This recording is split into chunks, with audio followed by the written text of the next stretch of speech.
1996, in the fall of 1996, I was matriculating at the University of Texas Southern in Houston, Texas. In the fall of '96, that was my first year in grad school. I'm in grad school and I'm failing. I'm failing miserably because I didn't even think about going to grad school. The only reason I went was because when I graduated spring '96, I went from the graduation line to the unemployment line. And so I used common sense and say, let me go back to school, not for the masters, but just to get the loan money. And so I went back to school. I'm failing. I'm sitting on the yard. I'm failing, not doing well because I really want to be there. And then all of a sudden, I see this thing walk down the yard at TSU. Oh, she was 5'7" with dimples, potential, wife credential. And I see her walking, and I'm sitting next to my partner, and I say, player, oh, she's fine. He was like, what's up, E? And I was like, you know her? And he was like, yeah. And because if I can be real, I'm a dude, I had to ask, how well do you know her? You know what I mean? Yeah, just tell me up front. That's all. She was like, no, I don't know her like that, but you know, she cool chick. I say, well, bro, call her back over here. Let me holler at her. And so he calls her back. She walks up, and listen, y'all, I'm sitting next to my boy. She looking directly at him, never looked at me. For some reason, she had an attitude with me. I don't even know her, but she got an attitude with me. I'll tell you why later. But she got attitude. So he's talking to my boy Cliff like, hey, this is my boy Mark. She was like, hey, didn't even look at me. Didn't give me no eye contact. What she did not know, I like her attitude. That turned me on. Yeah, I ain't never been no quitter just because you got a bad attitude. So what? Fix your face, get it together. So we talked a little, they talked, and then she left. That was December the 12th, 1996. December 14th, I'm in the cafeteria. We're getting ready to end for the semester. I'm a grad assistant for the Lady Tigers. That's the basketball team. So we just got out of practice. I took the girls to the caf, and lo and behold, that thing walked back in that cafeteria. I looked at the girls and I said, ladies, that girl over there looks like Mrs. Wiley. This is what I say. I don't know her. I don't know her family history. I don't know the curses on her life. I don't know nothing about her. All I know is she looks like Mrs. Wiley. So the basketball girls is like, well, Marcus, you think you a player. You think you so fly. Then why don't you get her? I said, no problem. Hand me a napkin. So I took this napkin and I wrote on the napkin, are you interested in me? Check. Yes. Stop giving them options. Just lead them in the path that they should go. The girls on the basketball team said, Mark, that ain't gonna work. I said, no, this is more of a personality check, a test. You know, I'm trying to see if she the type for me. Because if she get this and she smile or she blush, then I know she's my type of girl. But if she get the paper, the napkin, and ball it up, throw it away, oh, child, not my type. And so we passed the napkin from table to table, everybody looking in suspense. And then when she got it, she read it. And then she just put her head in her hands like this. And I said, bingo. And so I got up and I went over there. I walked to her now. I said, listen, are you married? She says, no. I said, are you engaged? She says, no. I say, do you have more than 2 kids? That's all I can handle at that time. She said, no. I said, do you have an incurable disease? She says, no, but what's up with all the questions? I said, I'm just trying to see what's going to stop us from being together. And she says, none of the above. And so I told her, look here, to my name, I got $63 right now. That's my checking, that's savings, that's under the mattress, that's car console. I got $63 and I would love to spend it all on you. Yeah. So we got to talking and she told me the reason why she had an attitude December the 12th, the day I first met her, was because she came to one of the shows I did at Texas Southern. I used to do a lot of film. I'm a radio TV film major. I used to do a lot of films and charge students to come watch them. And she said, one of the girls in my film, she knew, and she told the girl, hey, the guy on the thing, I like him. And the girl was like, hey, he real cool. His name Marcus. Let me introduce you to him. So after the show, the girl came up to me and was like, hey, Marcus, one of my friends want to meet you. And I told her, hey, girl, everybody want to meet me tonight. And I was joking, but I was serious. And so she went and told her that, and that's why, hence the attitude she had. I almost lost my blessing. Yeah, but thank God for redemption. And so here it is. We get engaged April 11th, 1997. We get married August 23rd, 1997. 8 months. I feel in my spirit, some of you saying she was pregnant. No, she wasn't. I feel you. She wasn't pregnant, I just knew what I knew. I knew this one was the one. So anyway, we get married, and y'all, I'm not gonna lie, those first 3 years, well, these were some amazing years. Listen, when I tell you we was doing it all the time, just a lot of sex, a lot of doing it every, and can I talk like this? Or y'all ain't trying to do nothing tonight? I mean, what's going on? Y'all looking at me all still. Like me in the sanctuary or something. Yeah, I said the first 3 years of my marriage, we was doing it everywhere. She was coming up to my job. I was teaching at a middle school. I eventually got fired. I'm teaching at a middle school. She coming up there just being all types of nasty in the classroom. I'm going to her job, telling her to come in the parking lot of her job. We real there. After church on Sunday, going home, doing it to Kirk Franklin music. Going into Marvin Sapp, going to Yolanda. We just doing it. We didn't have no money, but boy, we had a whole lot of doing it there. We was doing it well. And so what ends up happening is I remember a deacon at my daddy's church. He said, hey man, I see that you're married, you're doing your thing, but man, beware of the 7-year itch. This was a deacon at my daddy's church told me. He said, man, see y'all are giggling and kicking and loving each other, but beware of a 7-year itch. And so I was like, yeah, whatever, because this is the same deacon that told me, Mark, you and your wife married now, everything should be one. Y'all are one now. He said, you know what that means? I said, you don't tell me. He said one, that means y'all should have one bank account. That means y'all should have one car.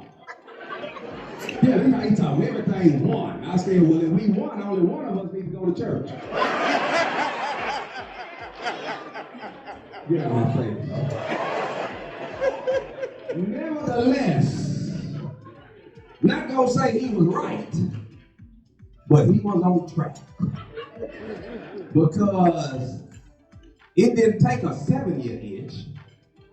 Year 5, I got all type of rashes and psoriasis and chapped lips. I'm itching all over. I'm itching because in year 5, I believe I married the wrong one. Yeah, after the little sex had slowed down, I felt like I had married the wrong one. And so what ends up happening, we began to spat, we began to argue, we began to, start being very disrespectful in our conversations and all this. We young. And so I remember one day like it was yesterday, and I'm sitting at the house, and my wife come home from work, and we've been arguing all night, and I'm here with my partner, my best friend since middle school, and my wife just walked in. Marcus, we need to talk. Maurice, you need to go. I say, Reese, that man sit down, man. How long I've been knowing you? He was like since 6th grade. I said, I just met her 5 years ago. Yeah. I'm not bragging, I'm just sharing. I'm sharing. And so, luckily, I had a good friend, good best friend, and he said, "Nah, Mark, let me go and get out of here, man. You go ahead, talk to your wife." And so I walked him out. He was living in a little mid-rise. He was on the 7th floor. I walked him down, elevator, went downstairs to his car. All right, player, I'll let you later. On my way back up to my apartment on the 7th floor, it's a long hallway from the elevator. I can't tell you how long because the stage ain't that long. But I'm leaving the elevator and I see all these clothes and shoes all in the hallway. At the time, I'm so arrogant. I'm just so, I have no compassion. I have no understanding at this particular time. And so I'm walking and I'm looking going, somebody gonna be mad. I don't know who clothes this is out here, but whoever clothes, they gonna be mad. And as I'm getting closer to my apartment, I'm looking at the materials on the ground, and I'm noticing these are my clothes. These are my shoes. And so I'm trying to get in the house, but she got that other lock on there with the deadbolt. Ain't got no key on that one. And so so my wife now behind that door, hey, you don't want to be here? You ain't got to be here. Bye. I said, hey, open the door. She said, oh, you don't want to be here. You ain't got to be here, man. I don't need you. You ain't like that. And she going in. I mean, I'm in the hallway. White people walking by like, hey, how y'all doing? Hey, how y'all doing? Y'all all right? Okay, yeah. No, we just be playing like this. That's how we play. There we go. You know what? Going in. And so, watch this. I make the worst mistake of my life, one of them, and I go down to the leasing office, and I said I need to call the police. I'm so stupid because I'm at the leasing office. I could have told them, hey man, y'all go get me my apartment, but I'm thinking I'm about to call the laws. I called HPD, Houston Police Department, and called them, put on my little voice, hey, the wife locked me out, just, tripping right now, not saying so, I go. Anyway, the police get there, I wait for them downstairs, they get there, I'm telling them the same thing I'm telling y'all, we walk into the apartment, they looking at the stuff, man, them some nice shoes, hey, I didn't call you over here for that, They knock on the door. When they knock on the door, she opened the door. I said, you open the door for them. They don't pay no rent up in here, though. You open the door for them. But the HPD officer went right to my wife. He went straight to her and said, ma'am, did he touch you? I said, dog, I called y'all. Hey, dog, I called. That's me. I reached out. I done walked 7 flights with you. You ain't never once asked her she hit me.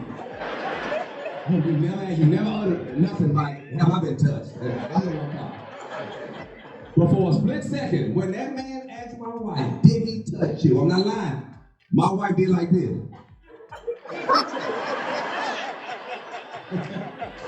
Like, yeah, I got you, now, buddy. Anyway, long story short, They said one of us gotta leave. And they didn't say one of us, they told me, you, man, you gotta leave. I said, man, I don't wanna leave, man. We ain't fighting enough, we just arguing. You know, she just locked the door. He was like, nah, it's domestic, somebody gotta leave. So I said, okay, then I'm leaving. If I gotta leave, then I leave. So I packed up all my clothes, everything. Put all my stuff in my Ford Expedition. Put it in there. I'm on my way to my mama. I ain't got nowhere to go. I'm on my way to my mama's house. I call my mama, my dad. I get to the house. You would think my father, the pastor of the church, you would think he would have some kind words. You would think he would have a word of, just something where I can hold on to. My daddy gonna say, so let me get this straight. You gonna let your woman kick you out your own house?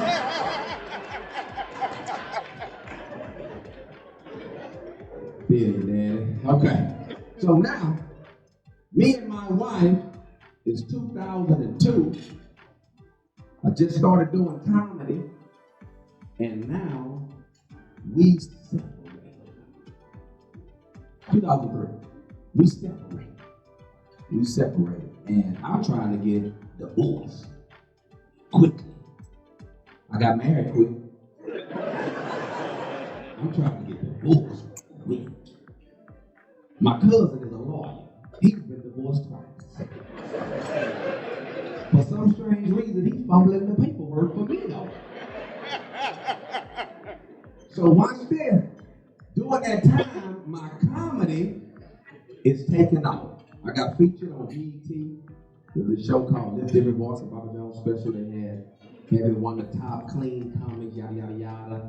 And so back in the day, BET put your website on the thing, and they just keep running the show over and over and over and over again. You know how they do. And so I was getting booked. But anyway, I'm in Miami to take that TV show, and I kill it. My show went well. The women in Miami, I don't know if y'all ever been, but they naked. I don't know if y'all been. I don't know if y'all just been at a church where y'all go. But if you're on South Beach and you're at Eden Rock, you're at the women. They naked. They go down there to get naked, or if they lay there, naked is the way. And so I'm in Miami. I get off stage, and the ladies got the little skirts on with the little tops, and they got the little server thing with the coconuts on them, and the drinks with the coconut. They coming up to me, hey, Poppy.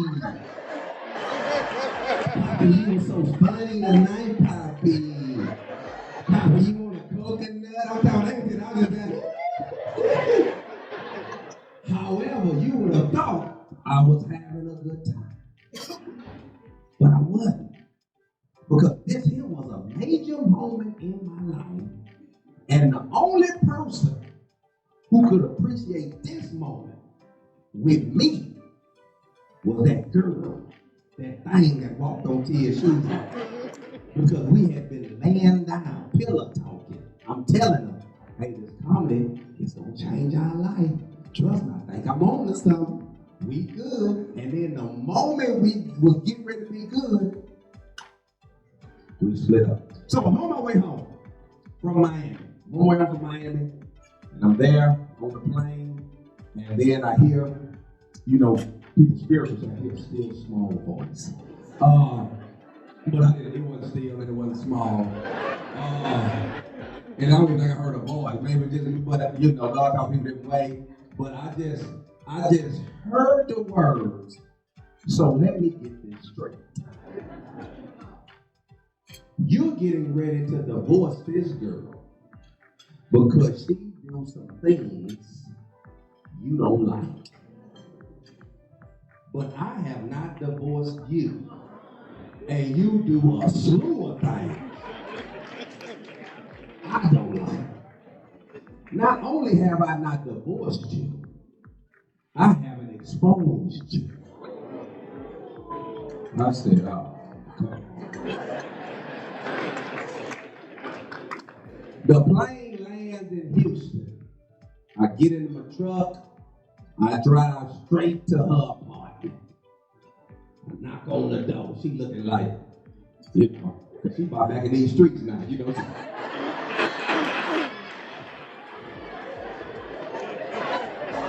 She having us having a good time.